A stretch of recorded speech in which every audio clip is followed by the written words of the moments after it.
Hello and welcome everyone. Here we are. Alright, so a little backstory before we get started. So, if you were here from the very beginning of the channel, then you know the original name was Comics TV and Other Nerdy Fun.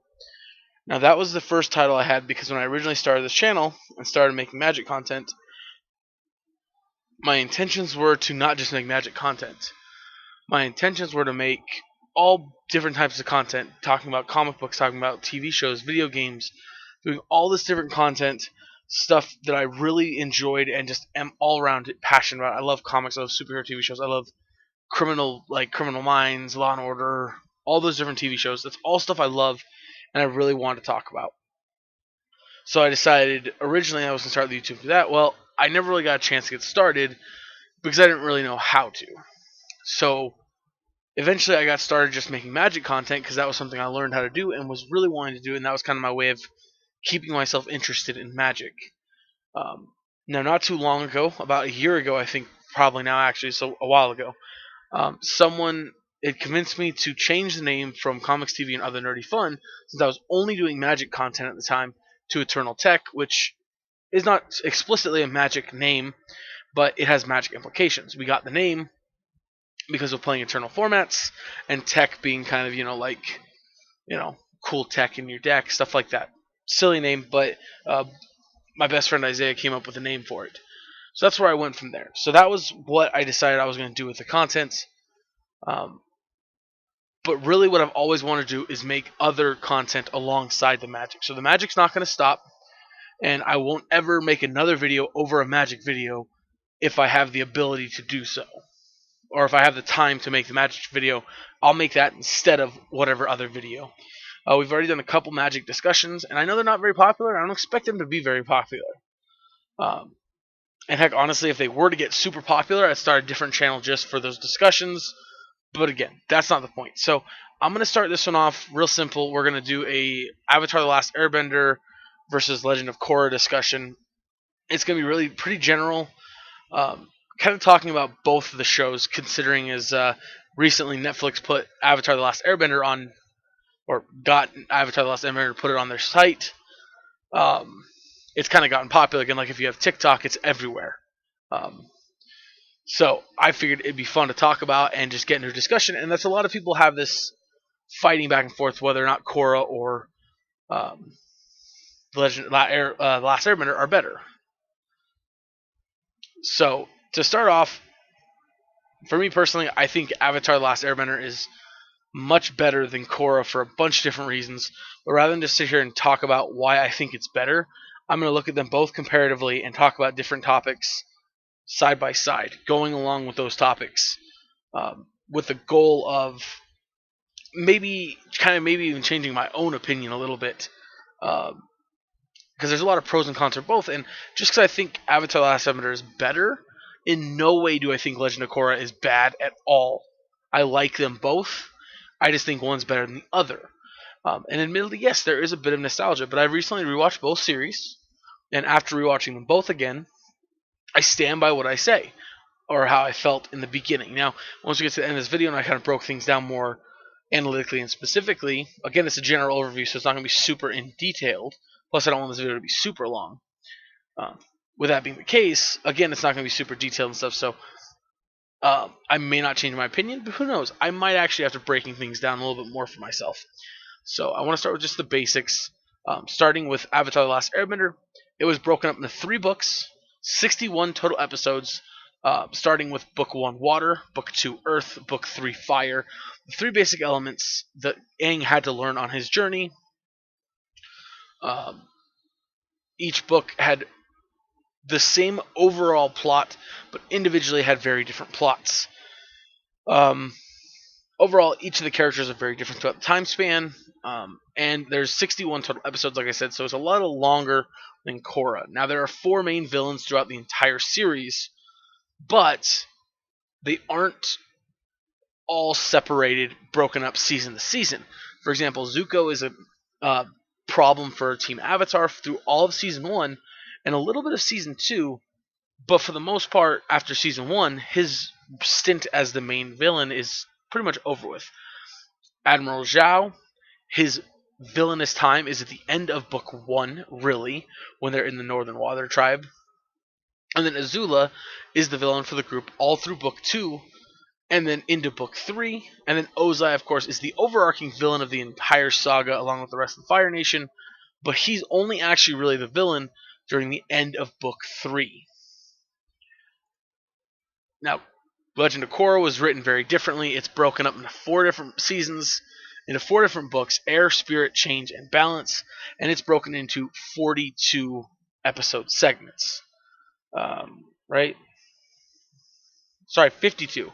It's actually 52. I'm wrong. So it's actually 52. Sorry about that. Um, so it's 52 different segments. I'll have to correct that at some point later. 52 different segments with 4 villains broken up seasonally. So book 1, Air, has Amon, which of course is the bloodbender who a lot of people thought was someone completely different for a long time and blocked people's bending. It was the leader of the Equalist type character. Then you had Unalak from book 2, who was the Dark Avatar, did all that fun stuff, had that whole issue. And then Zahir, book 3, the Reborn Airbenders, he was the villain of that entire season. And then Kuvira, the villainess of season 4, tried to start the Earth Empire, Earth Kingdom Empire, Earth Bending Empire, whatever you want to call it. So, all in all, it had less episodes through more seasons, and it was disconnected. The seasons, they were connected in the sense that the main characters were all a part of the same story, but they didn't flow into each other very well. Now, of course, the reason for this is behind the scenes. Seasons 1 and 2 were individually greenlit. So season 1, they were given, okay, you can do, we want one more season. And Spirit comes around and they were like, all right, we want one more season. And then after that, 3 and 4 both came together and they're like, all right, we're going to do two final seasons. And so they did the last 2 seasons. So that's why the last 2 feel more connected than the first group. All right, so the main thing we're going to talk about, we'll come back to each villain and stuff like that in a minute. But I'm going to start by talking about characters that I'm grouping together in with like the kind of have a duality between each other, who are very similar to each other, and talking about them. And then finally, once we get past the main bulk of Team Avatar, then we're going to talk about some of the characters that are associated with them. For Korra, are associated with them, but aren't full on a part of Team Avatar. And then for Avatar: The Last Airbender, Toph is going to be the one solo by herself character we talk about. So starting off with obviously the main focuses of both series, Korra and Aang. Aang, of course, Avatar: The Last Airbender, and Korra, Legend of Korra. Both avatars have their own kind of unique feeling, and to me, they're the 2 most unique characters out of both shows. Avatar Aang he's very reluctant to be the Avatar, very scared of his destiny. He's very reserved, very peaceful, and a big point is he's a pacifist. And if he doesn't want to act in violence. His fighting style, even through most of the show, is very defensive. It isn't until later on in the fights against Zuko, and then at the very end with Ozai, where he really has offensive fights. And his airbending kind of, goes along and appeals to that. To where Korra, from the time she, was a small child, she was incredibly excited about the fact that she was the Avatar. She loved it, and she mastered all the elements really quickly. And Aang seemed to have a little bit more of a difficulty with that. Not that necessarily it was hard for him, but it was more difficult. And Korra picked him up very quickly, except for Air. Air was the one she struggled with. In fact, once we get her story, that's when she's actively trying to master. Another big part about Korra is she's much more brash, much more impulsive, outgoing. Her fighting style is more offensive. And during the show, she seems to be very, very unaware in the beginning of how strong her powers really are. In fact, there's even a part where she's trying to stop a group of criminals on private property and does a lot of damage, causing a major issue there for her. Aang is very spiritual. He's very much so the air nomad. That's his background. That's who he really is. And you could tell, at least to me, it seemed more maturity wise, even though he's drastically younger than Korra, he's far more mature than she is, even at such a young age. And I think that's a lot to do with spirituality, to where Korra has a very hard time with her spiritual side and is very immature for her age. It's very much so kind of the Aang raised as the older sibling who has responsibility and all this stuff, and Korra is a spoiled younger sibling, and she kind of gets to do whatever she wants, kind of feeling. Next up is Zuko and Mako. So obviously, both of them have a very difference as far as their base character. Zuko is the dishonored fire prince, and Mako is a kid growing up in the Earth Kingdom, or born in the Earth Kingdom in the basically slums, who can firebend. Um, both of them have been shown to be quick to anger. Mako, not as much. He has a temper, but not as bad. Zuko, it gets better, but he still flares up throughout the series. Um, they both are really helpful and outgoing. They really have their focuses. Both of them have a very policing mentality, especially when we first meet them. Mako is a police officer, and Zuko, of course, leading his own little ragtag group of the army trying to find the Avatar.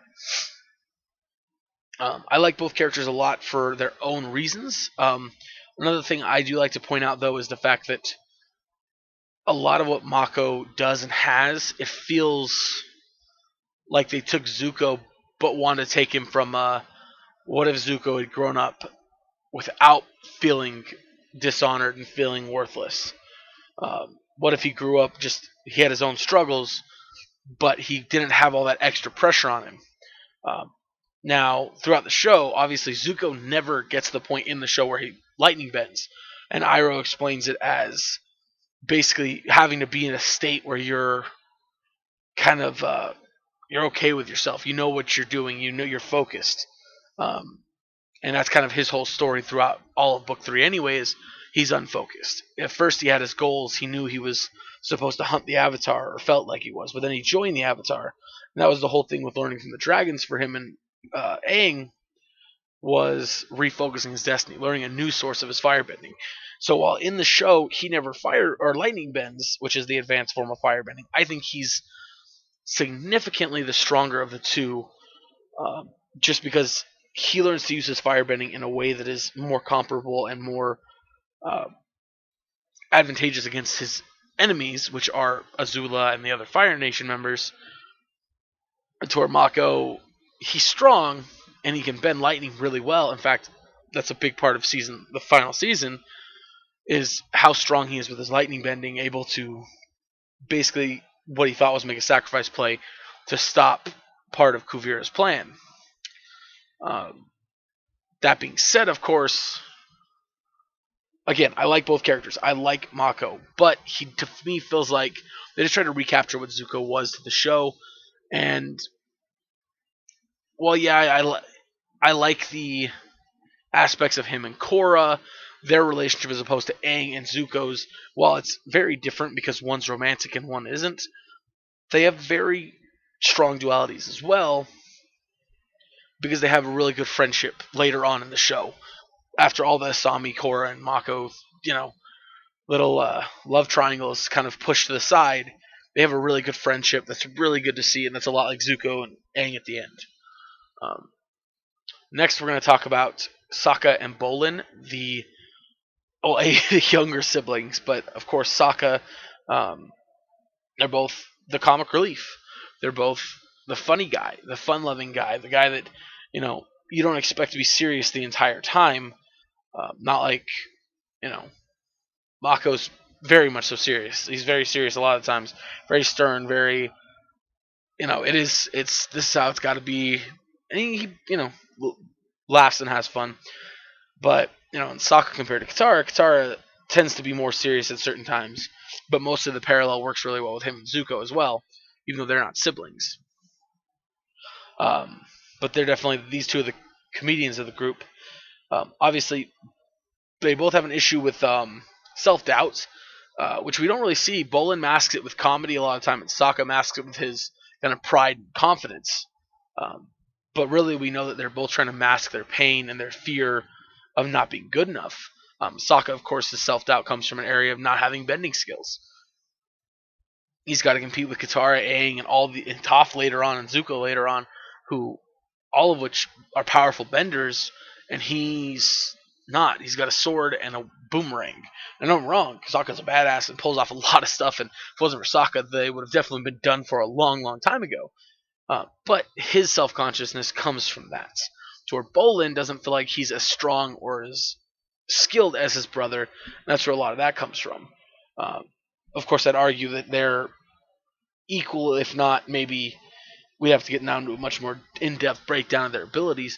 But I'd say Bolin is definitely as strong in many ways as his brother, and while never not really the type to jump out there and kind of feel like the hero type, which Mako definitely feels like he would more assert himself to be the hero type than Bolin. I definitely think that he's very much so got that skills. The two characters are also very different in the fact that Sokka's skeptical of everything. He's super skeptical. Kind of like Batman, how he's paranoid of everything, and so he always has a plan for everything because even if it's not likely, there's a chance. To where Bolin's a lot more gullible. He gets tricked a lot, gets deceived a lot. Um, yeah, you know. I like both characters, but Bolin again to me feels like they kind of wanted to take the funny guy trait from Sokka and mix it kind of with uh, the sibling stuff and mix all that and use that for him. I mean, don't get me wrong. I like them both. They're both really cool. And yes, they're both very different characters when it boils down in a lot of ways as well. Absolutely. You know, Bolin is much more goal oriented towards one thing, and Sokka is much more militarily oriented based on ending a war. Now, if these characters grew up more similar times, I'm sure that their desires would be very much so the same, because at the end, Bolin obviously gets more into the military side of things until he realizes what he's doing is wrong. And yeah, and Sokka, I think if Sokka grew up in a time of peace, he'd be much more like Bolin in the beginning. Um, and the next and last duo is Katara and Asami. So now these two are paired up for a lot of different reasons, but the biggest one is because they're both the love interests of the main of the avatars, which we'll talk more about that in a minute, specifically the love interest parts. But um, Katara, of course, um, she's a waterbender. Asami's a non-bender, but Asami uses weapons to kind of cover that gap. And Asami has a lot of awesome moments throughout the entire series anyway. Um, Both's family is strongly tied into the rest of the story. Asami's in the fact that his father is a villain until the end of the story. Um, and Katara is the fact that her father is a warrior fighting the war. Um, Katara, of course, a big part of her story is that her mother died. And honestly, as much as people make jokes of it, it really is something that for a long time that was all her character was the fact that she was this tragic female who lost her mother. Um, and I get the fact that it took a while from the developer beyond that point, but this is one of the situations where I really feel like out of these two comparisons, for the most of their stories, Asami is the better character. She has her issues. She does. She has her struggles. She has her moral dilemmas. But at the end of the day, she chooses Team Avatar. She picks, you know, chooses over her family, and she's not dwelling on the consequences of actions and all this stuff for the entire series. And I know betrayed by a parent and losing your parent to your enemy is a very different situation. I understand that, but I'm just saying from a purely storytelling standpoint, Asami copes with the issue much better than Katara seems to. Um, Katara and Asami both are extremely strong, independent women who, honestly, they don't need to be saved. They don't need to be protected most of the time. Asami has this a little less in the world of bending. Katara, of course, is a very powerful waterbender. In fact, we see it during her little journey with Zuko, how powerful she really is. Not even talking about the blood bending part, talking about everything else. She's just ridiculously powerful. Um, And another big thing is they both will fight for their beliefs, even if they're completely alone on that stance. Like I said, Asami turned against her father because she believed what he was doing was wrong, even though that was what she felt like her obligation to her family was supposed to be side with him, turn against the Avatar in them. But she didn't. She chose her friends. Katara, of course, in the first season, a big conflict with the kind of misogynistic treatment of women from the men of the Water Tribe in the north. Master Paku or whatever his name is refuses to teach her simply because she's a woman, not because she's not skilled, not because anything like that. And she fights against that, fights him, and she doesn't beat him, but she does prove the point to him that girls can be waterbenders too, and she can be a strong bender, and so he does train her. Both characters are really awesome, and as far as um, the kind of love interest female characters, they're both really, really good chemistry wise with the main character. Some feel a little more forced than others, but they're both really good, and I really like both characters, and I'm really glad they exist in the ways they do. And again, without their little hangups, like Katara, I don't think she would have become the same character. Plus, a big part of her um, tragedy with her mother is able to get through to Zuko and definitely be kind of a string to help pull Zuko towards the right path. All right, next up is Toph. Toph again, not really comparing her directly to anyone else from the other side of this conversation. Not really talking about anyone from Korra, um, but Toph has her own struggles. She's a very dynamic character. Um, at first, she's very rash, hard-headed, arrogant. Um, but as we go on, we learn she's got this more of a soft side. She cares for her friends, cares for her allies, um, and we even learn a big part of why she relies on Katara and cares so much for Katara is because Katara treats her and cares about her not for her outer appearance, but for the inside version of her, the sweet, kind, caring Toph. Um, the more young Toph that we don't really get to see on the outside. Um, Toph, of course, her story is very, very different. She learns a lot of lessons the hard way, like the all of the um, when she's going around when they're on the Earth Kingdom being chased by Sparky Boom Boom Man, Combustion Man. She's pulling all the tricks and stuff, and basically ripping off all the people of the city. Well, that ends up coming to bite her in the neck when it turns out to be a trap, and they get trapped and caught in the wood cells. Um, that's something she has to deal with, and she has to learn kind of, just because you're full of yourself and you think you got it, because she expected them to be metal prison bars, and she didn't learn how to metal bend. So she expected to be able to get out without any problems, and that wasn't the case. Her design is very unique. She's blind, but she uses her sense of the seismic sense touching the ground to see basically everything around her. I like the conflicts with like the sandbenders. She's standing on the sand, she can't see until she gets more used to it. Obviously, like flying, she can't see. So the battle against the Fire Nation and stuff, she can't really see what's going on very well. Yeah, she starts to learn how to see through the metal, but still, that's a little iffy how well that is. And of course, flying on Appa, excuse me, she can't see there either. And of course, through the show, we don't really see her struggle that much with her not being able to see, but there are moments where we do, and it's really, really interesting the way they went with her character. And she's definitely a surprise. I definitely would have expected for the Earthbending teacher to be more like the depiction of her in the Ember Island Players play, where it's the big, burly guy. Next up is from Legend of Korra, which is Tenzin. Now, Tenzin, of course, is Korra's airbending teacher. Um, he's very much the opposite of Aang. He's very stern, very calm. He's a little too serious at times, but a lot like Aang, he'll do whatever it takes to save his family and protect the people he cares about. He's very traditionalistic, so he cares a lot about appearance and a lot about, this is how the airbenders did it, this is how they're supposed to do it. So this, to the point of even coming off stubborn or inflexible at times. One good example, this is he hated pro bending. He really didn't like pro bending until Korra started doing it, and then he saw it, and he opened up more to the idea of it. But he was very rough around the edges and very, very different from Aang. Tenzin is one character that really, to me, he didn't get much of himself. He really fell to the background, which is a big problem with a lot of the characters in this show. Is a lot of them after they kind of have their moments.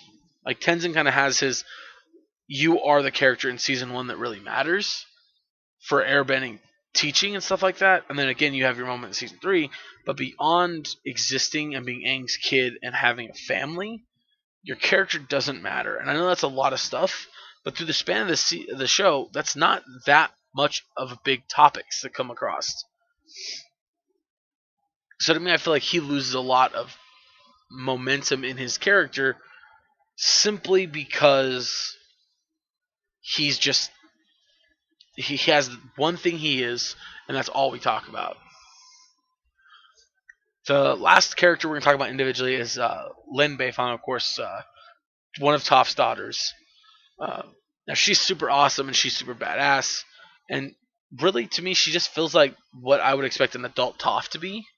And while that's not necessarily a bad thing, it is one of those points again to where just the originality of the character doesn't feel there. She feels like she's just an adult Toph. Um, don't get me wrong, she's tough, she's blunt, much like Tenzin, she's really uncompromising for a lot of things.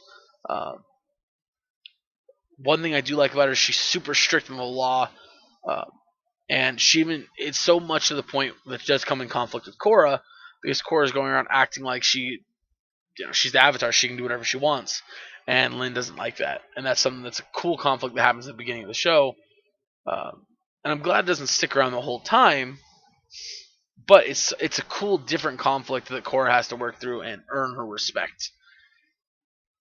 And once you have that respect and Lin is willing to open up to you, she's very loyal and very selfless when it comes to people she loves, willing to make sacrifices for everyone. She makes a sacrifice against the main villain of season one for Korra, as well as making sacrifices later on, or taking risks, I should say, not so much sacrifices, but taking risks later on for the rest of her family, who she doesn't get along with very well at first. Um, Again, I like the character, but it just feels like an adult Toph, which isn't a bad thing. Um, but it's not really what I would expect or hope for this character. She does have a little bit of individuality, but still, it feels like they were rushed on designing characters, so they built a baseline off of the previous characters. And I get it; it's hard when you're doing continuation to disregard previous stories, previous things. These are not big things. Like I said, I don't dislike Legend of Korra. I don't dislike the characters. That's not true. Some I dislike. But as a whole, I don't dislike the show. I don't dislike the characters. I prefer one over the other. I think one is better than the other. I do not think either of them are bad, though. Um, and that's kind of a big deal with all of the Legend of Korra characters here. Is they all really felt like they were rushed. They were rushed, and they were replicas of the original series characters. Like I said, except for the two Avatar characters, everyone else felt very similar to another character. And again, that's not the end of the world, but it happens. Also, in Korra, a lot of the characters felt undervalued. In Avatar, the characters that felt underdeveloped or undervalued are all one episode characters who, yes, they reoccur later on in the show as kind of, oh, hey, we're rejoining to help in the war. But, your characters like Ty Lee, like May, they're the two that kind of get the short end of it. They don't get a ton of development, but they still get enough to feel satisfying at the very end of the story, to where, at least for me, most of the characters that we meet in Legend of Korra, who are reoccurring characters and are long-term characters, don't feel like they got the love they deserved. To me, yes, Mako got responsibility. He got an important effect at the end of the series, or an important job at the end of the series. But he felt like he was kind of disregarded after season one. He didn't feel very important. And I know during season three, the whole Zahir fighting against the Red Lotus and all that stuff, he had a role to play. But that's kind of more where his brother got the love there, which is fine. I'm not saying he shouldn't have. But I feel like that's a case where a character was just missed out on. Um, same thing with Bolin. I feel like until season three, he doesn't get much love. And then season 3 and 4, it's really all about a lot about him and what he's doing in his development. Um, you know, to where Avatar, The Last Airbender, Sokka through the entire story is growing. Katara through the entire story is growing. All these characters with them, Zuko is continuing to grow even when he's not a part of the main cast, part of the allied cast, I should say. So I definitely consider him as part of the main cast. So they all keep growing to where the Legend of Korra characters, a lot of them just don't feel like they're growing. They feel like they're really stagnant, really just stuck. They have their interesting points and then they stop.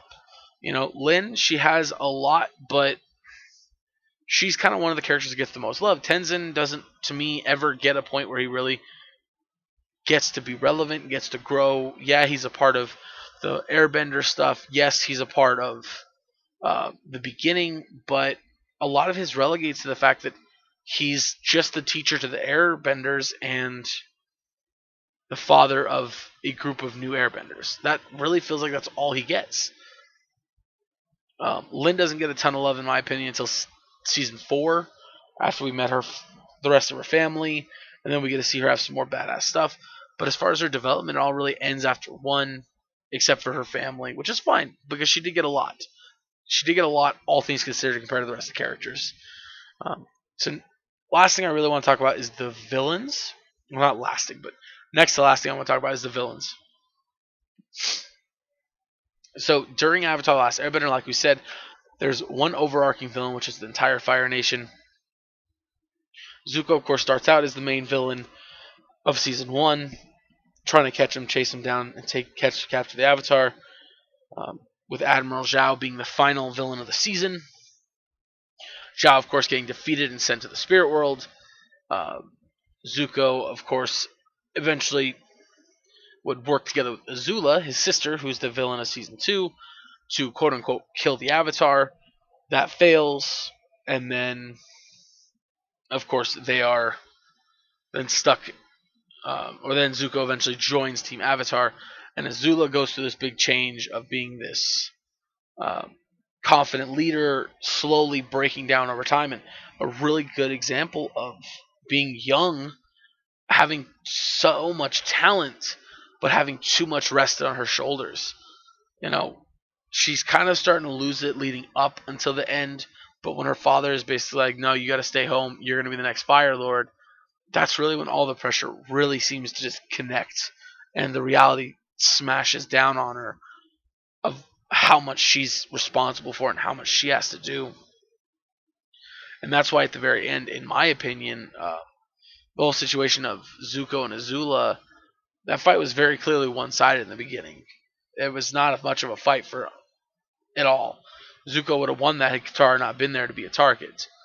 Well, that's not what this is about. Anyway, then Ozai.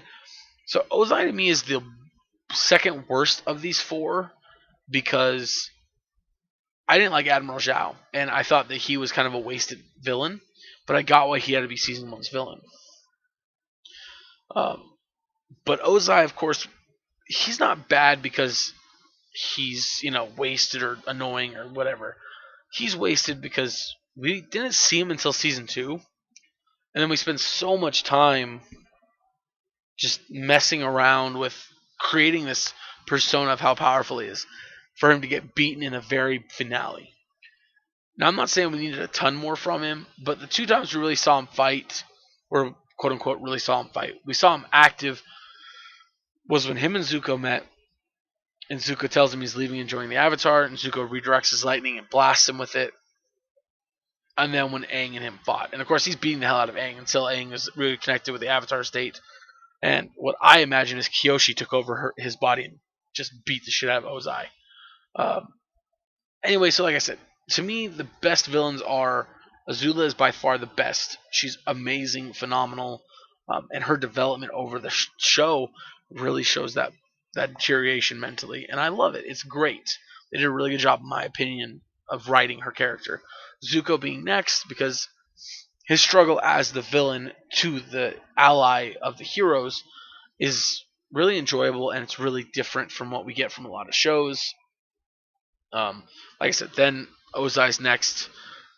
They do a really good job building him up, but we only get to see him really do anything at all twice, and only once of those times is actually like badass. And then Admiral Zhao again, I'd been fine without him existing. Then Legend of Korra. So Legend of Korra for me, the biggest reason Amon is not a good villain is the ending. The ending felt anticlimactic. It felt like, we're running out of time, and we've built up this villain where we don't have a really good way of beating him. So now we have to just kind of beat him. And of course, it's a really badass scene where we see not Katara. Why do I keep calling her Katara? Korra airbend and finally get her airbending down and knock him out the window, which is what defeats him, and then he escapes, only to be killed by his brother. But still, um, it's just kind of he's basically destroying Team Avatar, destroying everyone that opposes him in the city, and that's how it ends. Korra forces him to run away in one fight. And that's the end. He was a really cool villain, really terrifying villain, um, and that was the end of him. Now, don't get me wrong, I get it. They only had one season. They had to write an ending somehow. They didn't know they were getting another one.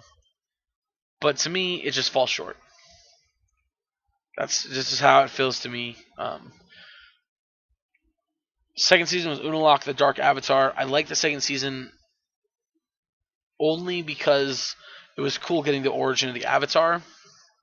Other than that, though, pretty much the majority of that season could just be thrown out, and I wouldn't mind. Um, the Dark Avatar stuff is uninteresting to me. I like the idea of an evil Avatar. I love that idea so much. I think it'd be great to have a paralleled evil Avatar where they're literally able to bend all four elements and then you fight back and forth. I would love that. I think that'd be a great conflict. Like they're raised in two different mentalities, two different mindsets, two different styles, and they fight against each other. I'd love it. I think that'd be great. But that's not what we got. Um, was it bad? Was it good? Definitely not, though. Again, Unlock could have been better. Although the consequences of season 2 create season three's opportunity, because at the end of season 2, there are now new airbenders amongst the world, and one of which is Zahir, who is the leader of the Red Lotus group that is trying to kill Korra. Almost called her Katara again. And Zahir's awesome. Zahir, he's so powerful. He studied airbending all of his life, it seems, and when he finally gets the ability to airbend, he's ready, and he's whooping ass from the start. He breaks out of prison, gathers his allies, and then proceeds to almost kill the Avatar and almost completely end the Avatar cycle. Like, that's great. Like, wow. Holy crap. Not to mention that, but that group introduces lava bending. Okay, well, it doesn't introduce lava bending technically, but it shows lava bending as, a full-on art, which is great. I love it. Yeah, so Zahir's really cool, and his point is basically that things aren't right, and that you have dictators like ruling the Earth Kingdom and stuff. And I get it. And Zahir was right. I mean, and that was kind of a big part of the emotional damage. Everything for Korra was that Zahir was right. And up until this point, Korra hadn't really grown. Korra had struggled, she'd suffered, but she hadn't grown. It's after Zahir just absolutely decimates her, emotionally, physically, everything, that she then grows finally. She deals with some depression, and it takes all of season 4 for her to get this growth, but she finally grows. And that's why I like Zahir a lot, is because I think if it wasn't for him being a villain, Korra could never have become a character worth even talking about. Because honestly, she's very lackluster through most of it, and don't get me wrong, yeah, she's got cool ability, she's really strong, she's got an awesome design. I mean, who doesn't love muscular, attractive women? Point being, though, that through all of her struggles, she never really fully grows until the end of the series. And then finally, there's Kuvira, and I feel like Kuvira would have been fine if she would have literally been the first villain.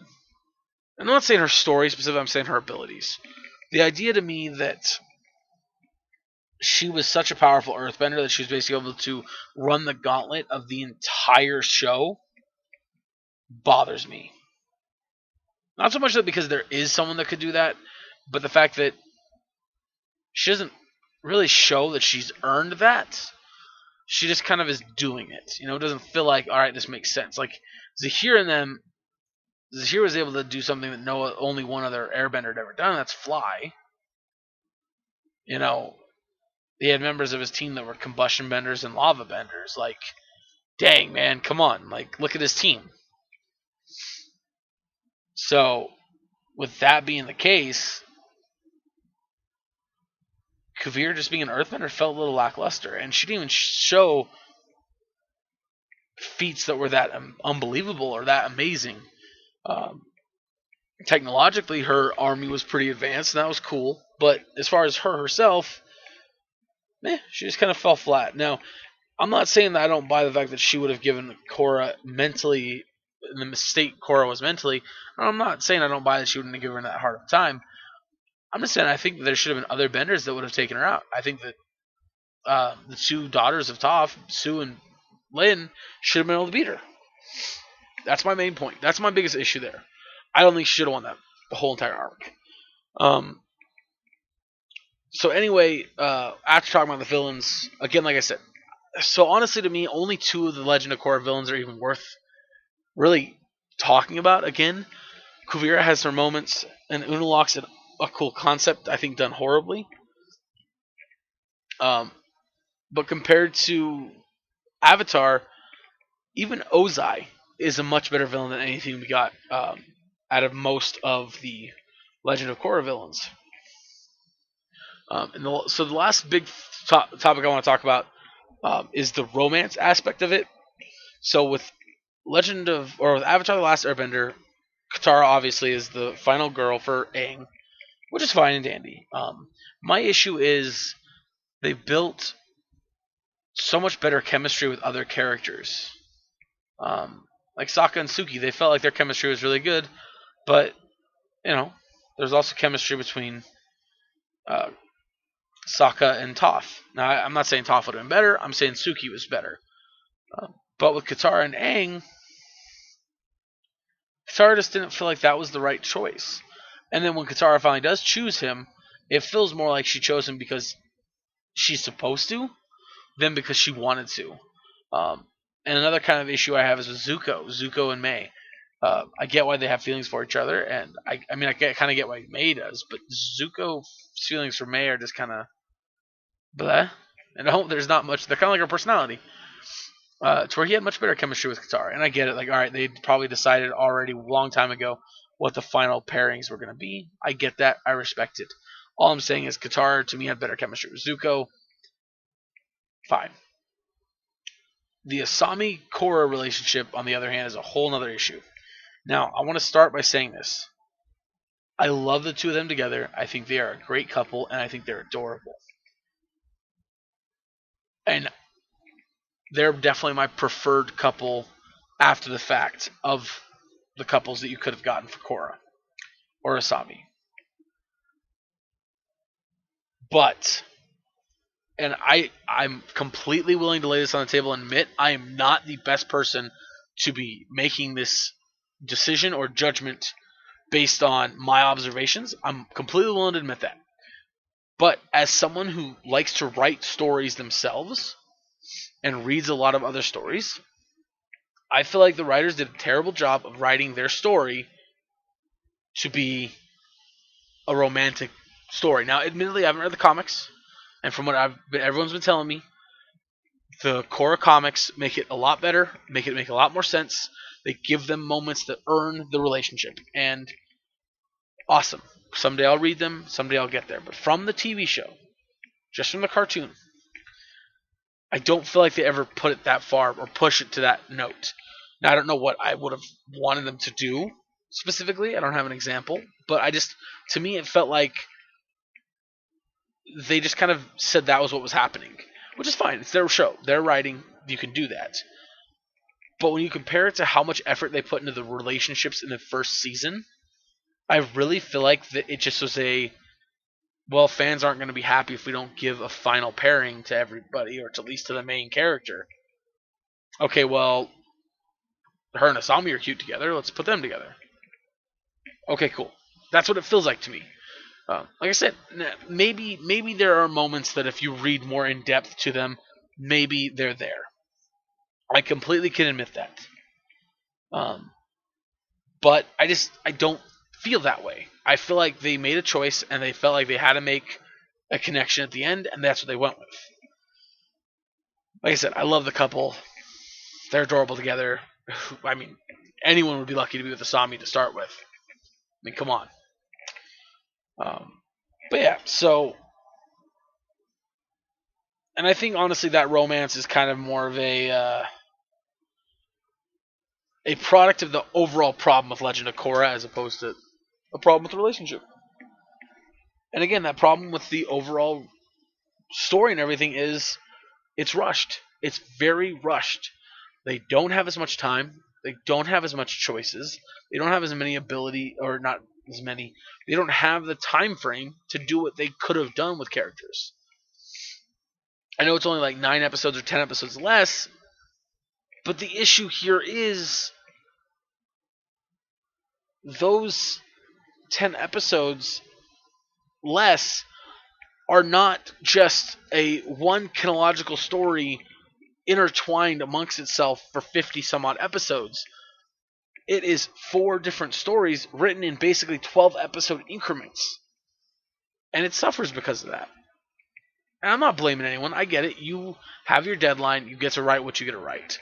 But to me, that's the biggest problem with Legend of Korra.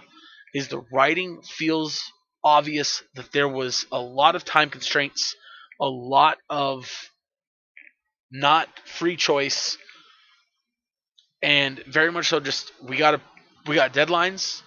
We don't know what we're gonna do next, so we can't leave things hanging.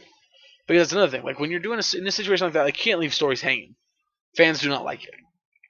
You can't. You don't want a Firefly situation on your hands. Um, but yeah, I think there's nothing overtly wrong with the series, but I think Avatar: The Last Airbender is better. I think there's clearly more time. There was a vision from the start that they were working towards, to where Korra was, let's give one last cool season. Okay, we get one more. Let's give one more cool season. And then, okay, we got 2 more seasons. Okay, let's intertwine those 2 together. The end of season 3, Korra is broken. By the end of season 4, she's a grown new character. Cool. It's not exactly the way I would have ended it or done it, but I think it was still, for what they had, it was good. Not great, but good. And again, like I said, the biggest thing that suffers for me is just the way they treat characters and the time frame they have. But again, both shows are awesome, and I highly recommend it. If you haven't watched both of them, A, I don't know why you're watching this video, but B, go check them out. They're both awesome shows. They're a little bit of a time commitment, but they're cool. They're really good. They're really fun watches. And yeah, I think you'll enjoy them. So anyway, guys, thank you so much for tuning in. I hope you guys enjoyed this discussion video. If you did, let me know. If you want more like this, let me know. I'm going to probably keep doing a couple of them every month about different things. Again, this is something I really wanted to do from the start. This was what I wanted the channel to be about, was stuff like this, talking about things like this. And admittedly, this isn't how I wanted to do it. I didn't want to just do it voicing over a screen, but this is a fine start for now. The more I learn and the more stuff we can do, the more we'll do. But anyway, I hope you guys enjoy this video. I hope you guys enjoy the content. Let me know what you guys like. Let me know what you guys think of these series. Other topics you guys would like me to talk about. Yeah. I hope you guys enjoyed, and I'll catch you guys next time.